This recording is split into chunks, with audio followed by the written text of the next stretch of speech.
Good morning ਆਲ dear students. ਜਿਵੇਂ ਕਿ ਅਸੀਂ ਵੈਦਿਕ ਕਾਲ ਬਾਰੇ ਪੜ੍ਹ ਰਹੇ ਹਾਂ, ਜੋ ਕਿ ਸਾਡਾ ਪਾਠ ਨੰਬਰ 11 ਹੈ। ਉਸ ਬਾਰੇ ਕੱਲ੍ਹ ਅਸੀਂ ਪੜ੍ਹਿਆ ਸੀ ਕਿ ਖੇਤਾਂ ਵਿੱਚ ਦਾਲਾਂ ਅਤੇ ਸਬਜ਼ੀਆਂ ਵੀ ਉਗਾਈਆਂ ਜਾਂਦੀਆਂ ਸਨ ਅਤੇ ਜਾਨਵਰ ਉਹਨਾਂ ਦੇ ਪਾਲਤੂ ਸਨ। ਗਾਂ, ਘੋੜਾ, ਭੇਡ, ਬੱਕਰੀ ਉਹਨਾਂ ਦੇ ਪਾਲਤੂ ਜਾਨਵਰ ਸਨ, ਪਰੰਤੂ ਗਊ ਸਭ ਤੋਂ ਮਹੱਤਵਪੂਰਨ ਪਸ਼ੂ ਸੀ। ਅਤੇ ਅੱਜ ਅਸੀਂ ਉਹ ਕਿਸ ਤਰ੍ਹਾਂ ਵਪਾਰ ਭਾਵ ਜੋ ਉਹ ਚੀਜ਼ਾਂ ਦਾ ਲੈਣ ਦੇਣ ਕਰਦੇ ਸਨ, ਕਿਸ ਤਰ੍ਹਾਂ ਕਰਦੇ ਸਨ, ਉਸ ਬਾਰੇ ਪੜ੍ਹਾਂਗੇ। ਕਈ ਵਾਰ ਵਸਤਾਂ ਦੀਆਂ ਕੀਮਤਾਂ ਦੀ ਕੀਮਤ ਗਊਆਂ ਦੀ ਸੰਖਿਆ ਦੁਆਰਾ ਨਿਰਧਾਰਿਤ ਕੀਤੀ ਜਾਂਦੀ ਸੀ, ਕਿਉਂਕਿ ਸ਼ਾਇਦ ਉਸ ਸਮੇਂ ਸਿੱਕਿਆਂ ਦੀ ਵਰਤੋਂ ਨਹੀਂ ਕੀਤੀ ਜਾਂਦੀ ਸੀ।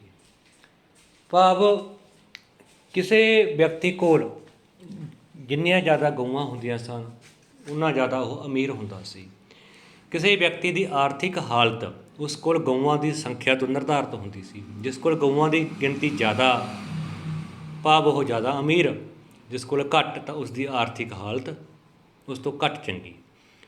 ਅਤੇ ਜੋ ਆਮ ਸਾਧਨ ਸੀ ਉਹ ਸੀ ਗਊ।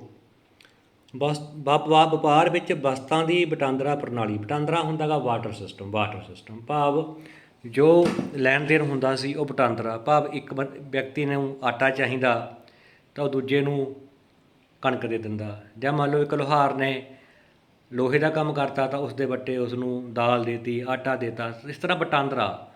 ਸਾਰੇ ਆਤਮ ਨਿਰਭਰ ਸਨ, ਭਾਵ ਇੱਕ ਦੂਜੇ ਦੀ ਮਦਦ ਕਰਦੇ ਸਨ ਅਤੇ ਇਸ ਤਰ੍ਹਾਂ ਹੀ ਉਹ ਆਪਣਾ ਗੁਜ਼ਾਰਾ ਕਰ ਲੈਂਦੇ ਸਨ। ਲੁਹਾਰ, ਰਥਕਾਰ, ਤਰਖਾਣ, ਜੁਲਾਹੇ, ਘੁਮਿਆਰ ਆਦਿ ਕਾਰੀਗਰ ਵੈਦਿਕ ਆਰਥਿਕ ਜੀਵਨ ਦੇ ਮਹੱਤਵਪੂਰਨ ਅੰਗ ਸਨ। ਜੋ ਵੀ ਇਹ ਆਪਣੇ ਆਪਣੇ ਕੰਮ ਕਰਦੇ ਨੇ। ਲੁਹਾਰ ਦਾ ਕੰਮ ਕਿਸੇ ਲੋਹੇ ਦਾ ਕੰਮ ਕਰਨਾ, ਕੋਈ ਸੰਦ ਬਣਾ ਕੇ ਦੇਣੇ, ਕੋਈ ਔਜ਼ਾਰ ਬਣਾ ਕੇ ਦੇਣੇ। ਰਥਕਾਰ ਰਥ ਬਣਾਉਣੇ। ਤਰਖਾਣ ਲੱਕੜ ਦਾ ਕੰਮ ਕਰਨ ਵਾਲਾ। ਜੁਲਾਹੇ ਜੋ ਕੱਪੜੇ ਵਗੈਰਾ ਬੁਣਦੇ ਸਨ। ਘੁਮਿਆਰ ਮਿੱਟੀ ਦੇ ਭਾਂਡੇ ਬਣਾਉਣ ਵਾਲੇ। ਇਹ ਸਾਰੇ ਹੀ ਆਰਥਿਕ ਜੀਵਨ ਦੇ ਮਹੱਤਵਪੂਰਨ ਅੰਗ ਸਨ ਅਤੇ ਇਹਨਾਂ ਸਾਰਿਆਂ ਵਿੱਚ ਆਪਸ ਦੇ ਵਿੱਚ ਵਟਾਂਦਰਾ ਪ੍ਰਣਾਲੀ ਪ੍ਰਚਲਿਤ ਸੀ।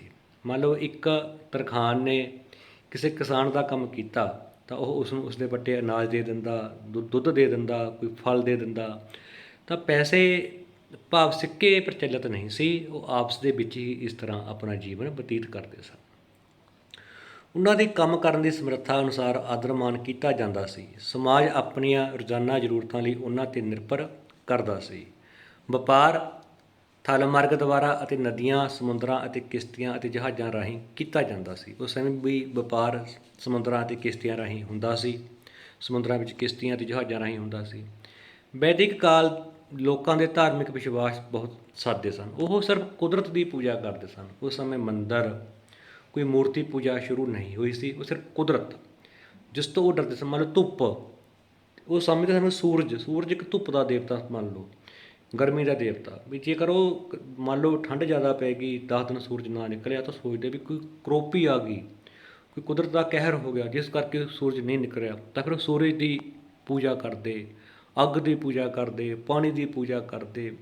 ਫਿਰ ਜਿਵੇਂ ਵਰਖਾ ਦਾ ਦੇਵਤਾ ਇੰਦਰ ਦੀ ਪੂਜਾ ਕਰਦੇ। ਭਾਵ ਉਹਨਾਂ ਦੇ ਜੋ ਦੇਵੀ ਦੇਵਤੇ ਸਨ, ਉਹਨਾਂ ਦੇ ਜੋ ਸਿਰਫ ਉਹ ਕੁਦਰਤ ਦੀ ਪੂਜਾ ਕਰਦੇ ਸਨ, ਜੋ ਉਹਨਾਂ ਦੇ ਆਲੇ ਦੁਆਲੇ ਕੁਦਰਤੀ ਚੀਜ਼ਾਂ ਸਨ। ਨਾ ਕਿ ਅੱਜ ਕੱਲ੍ਹ ਵਾਂਗ ਮੂਰਤੀ ਪੂਜਾ। ਉਹ ਮੂਰਤੀ ਪੂਜਾ ਨਹੀਂ ਕਰਦੇ ਸਨ, ਉਹ ਕੁਦਰਤ ਦੀ ਪੂਜਾ ਕਰਦੇ ਸਨ। ਕੁਦਰਤੀ ਦੇਵਤਿਆਂ ਦੀ ਪ੍ਰਸ਼ੰਸਾ ਵਿੱਚ ਮੰਤਰ ਲਿਖ ਕੇ ਉਹਨਾਂ ਦਾ ਉਚਾਰਨ ਕਰਦੇ ਅਤੇ ਜੱਗ ਦੁਆਰਾ ਉਹਨਾਂ ਨੂੰ ਆਹੂਤੀਆਂ ਦਿੰਦੇ ਸਨ।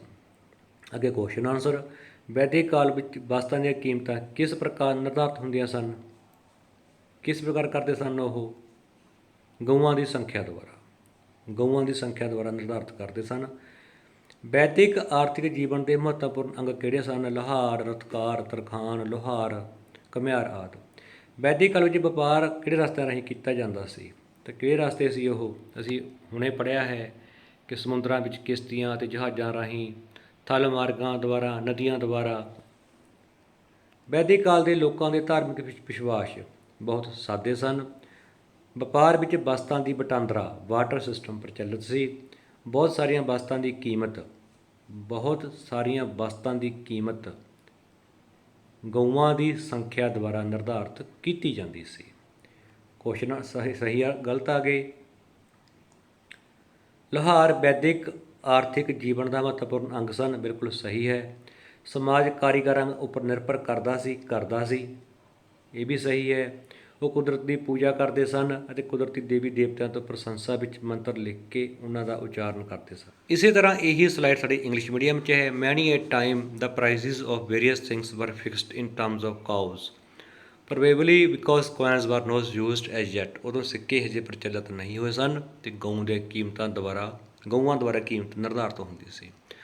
For all business transaction barter ਹੁੰਦਾ ਗਾ ਵਟਾਂਦਰਾ ਪ੍ਰਣਾਲੀ, ਭਾਵ ਅੱਟਾ ਵੱਟਾ ਕਰਨਾ, ਚੀਜ਼ ਦੇ ਬਦਲੇ ਕੰਮ ਕਰਨਾ, ਉਹਨੂੰ ਚੀਜ਼ ਦੇ ਦੇਣੀ, ਆਪਸ ਦੇ ਵਿੱਚ ਲੈਣ ਦੇਣ ਭਾਵ ਜੋ ਹੁੰਦਾ ਸੀ ਉਹ ਵਟਾਂਦਰਾ ਪ੍ਰਣਾਲੀ ਹੁੰਦਾ। ਜਿਵੇਂ ਅੱਜ ਕੱਲ੍ਹ ਵੀ ਪਿੰਡਾਂ ਦੇ ਵਿੱਚ ਇੱਕ ਰਿਵਾਜ਼ ਹੈ, ਪਿੰਡਾਂ 'ਚ ਇੱਕ ਰਿਵਾਜ਼ ਪ੍ਰਚਲਿਤ ਹੈ ਵੀ ਜੇਕਰ ਕੋਈ ਵਿਅਕਤੀ ਕਿਸੇ ਦੇ ਘਰੇ ਕੋਈ ਕੰਮ ਕਰਕੇ ਆਉਂਦਾ ਤਾਂ ਉਹ ਕਹਿ ਦਿੰਦਾ ਕਿ ਮੈਨੂੰ ਪੈਸੇ ਨਾ ਦਿਓ, ਮੈਨੂੰ ਰੁਪਏ ਨਾ ਦਿਓ, ਮੈਨੂੰ ਜਿੰਨੇ ਕੁ ਮੇਰੇ ਬਣਦੇ ਨੇ ਉਸ ਹਿਸਾਬ ਨਾਲ ਮੈਨੂੰ ਦੁੱਧ ਦੇ ਦੇਣਾ ਜਾਂ ਮੈਨੂੰ ਕਣਕ ਦੇ ਦੇਣਾ। ਜਿਵੇਂ ਹੁਣ ਝੋਨੇ ਦੀ ਲਵਾਈ ਹੋਈ ਹੈ ਤਾਂ ਇਹ ਵੀ ਰਿਵਾਜ਼ ਪ੍ਰਚਲਿਤ ਹੈ ਪਿੰਡਾਂ ਦੇ ਵਿੱਚ। ਝੋਨੇ ਦੀ ਲਵਾਈ ਪ੍ਰਤੀ ਕਿੱਲਾ ਪ੍ਰਤੀ ਏਕੜ ਦੇ ਹਿਸਾਬ ਨਾਲ ਉਹ ਅੱਜ ਕੱਲ੍ਹ ਤਾਂ ਰੁਪਏ ਚੱਲਦੇ ਨੇ, ਮੁਦਰਾ ਚੱਲ ਰਹੀ ਹੈ, ਅਤੇ ਨਾਲ ਪਿੰਡਾਂ ਦੇ ਵਿੱਚ ਆਟਾ ਦੇਣਾ ਵੀ ਇੱਕ ਪ੍ਰਚਲਿਤ ਹੈ। ਜਿਵੇਂ ਮੇਰਾ ਜ਼ਿਲ੍ਹਾ ਸੰਗਰੂਰ ਹੈ, ਸਾਡੇ ਇਲਾਕੇ ਵਿੱਚ ਇੱਧਰ ਪਿੰਡਾਂ ਦੇ ਵਿੱਚ ਪ੍ਰਤੀ ਏਕੜ ਦੇ ਹਿਸਾਬ ਨਾਲ 8 ਕਿਲੋ ਆਟਾ ਦਿੱਤਾ ਗਿਆ ਤਾਂ ਉਹ ਵੀ ਇੱਕ ਵਟਾਂਦਰਾ ਪ੍ਰਣਾਲੀ ਦਾ ਹੀ ਹਿੱਸਾ ਹੈ ਜੋ ਵੈਦਿਕ ਕਾਲ ਤੋਂ ਚੱਲੀ ਆ ਰਹੀ ਹੈ। ਆਰਟੀਜ਼ੀਅਨਜ਼ ਲਾਈਕ ਬਲੈਕਸਮਿਥ ਲੋਹਾਰ, ਚੈਰੀਅਟ ਰਥ ਕਾਰਮਿਕ, ਕਾਰਪੇਂਟਰ ਤਰਖਾਨ, ਵੀਵਰ ਜੁਲਾਹਾ, ਪੋਟਰ ਘੁਮਿਆਰ formed and important part of ਵੈਦਿਕ ਇਕੋਨੋਮਿਕ ਲਾਈਫ। ਇਹ ਆਧਾਰ ਸਨ। They were respected for their skills and the society depended on them for daily needs। ਅਤੇ ਸਮਾਜ ਇਹਨਾਂ 'ਤੇ ਨਿਰਭਰ ਕਰਦਾ ਸੀ। Trade was also carried on both by land routes and by boats and ships in river and seas। ਜੋ ਵਪਾਰ ਸੀ ਉਹ ਥਲ ਮਾਰਗ ਅਤੇ ਜਲ ਮਾਰਗ ਦੋਹਾਂ ਦੁਆਰਾ ਹੀ ਹੁੰਦਾ ਸੀ।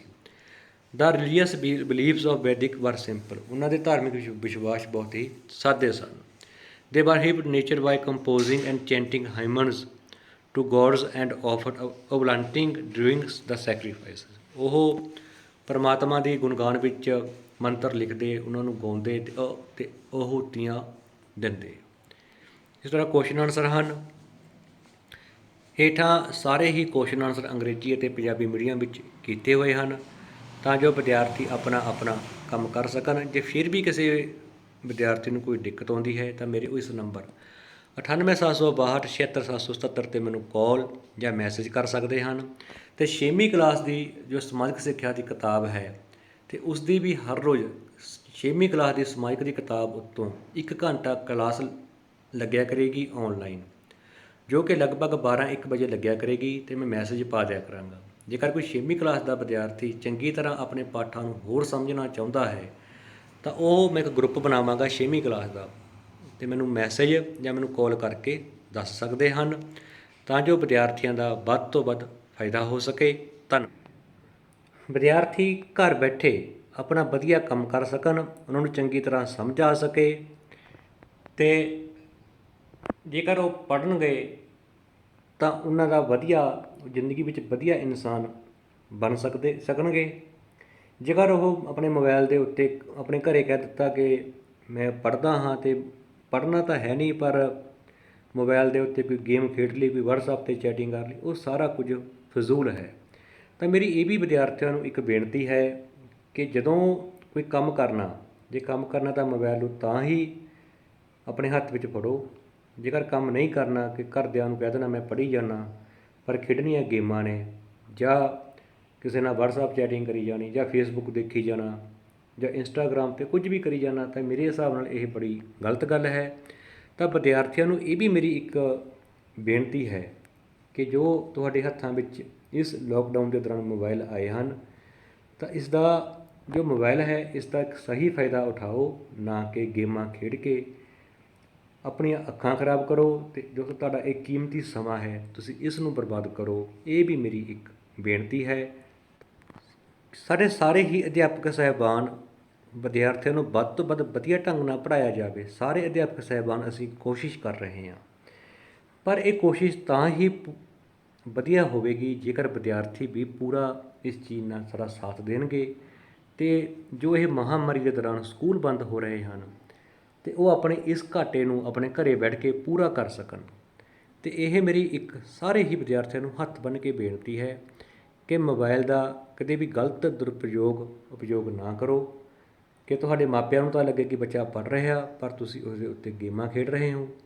ਜਾਂ ਕਈ ਵਿਦਿਆਰਥੀ ਕੀ ਕਰਦੇ ਹਨ, ਜਦੋਂ ਮਾਪੇ ਦੂਰ ਹੁੰਦੇ ਨੇ ਤਾਂ ਗੇਮ ਸ਼ੁਰੂ ਕਰ ਦਿੰਦੇ ਨੇ, ਅਤੇ ਜਦੋਂ ਮਾਤਾ ਪਿਤਾ ਕੋਲ ਆ ਜਾਂਦੇ ਨੇ ਤਾਂ ਗੇਮ ਨੂੰ ਛੱਡ ਕੇ ਪੜ੍ਹਨ ਦਾ ਦਿਖਾਵਾ ਕਰਨ ਲੱਗ ਜਾਂਦੇ ਹਨ। ਪਰ ਇਸ ਨਾਲ ਅਸੀਂ ਧੋਖਾ ਆਪਣੇ ਆਪ ਨੂੰ ਦੇ ਰਹੇ ਹਾਂ, ਕਿਸੇ ਨੂੰ ਹੋਰ ਨੂੰ ਨਹੀਂ। ਤਾਂ ਇਹ ਮੇਰੀ ਬੇਨਤੀ ਹੈ ਅਤੇ ਇੰਨੀ ਕੁ ਮੇਰੀ ਬੇਨਤੀ ਨੂੰ ਜ਼ਰੂਰ ਮੰਨਿਓ। ਧੰਨਵਾਦ।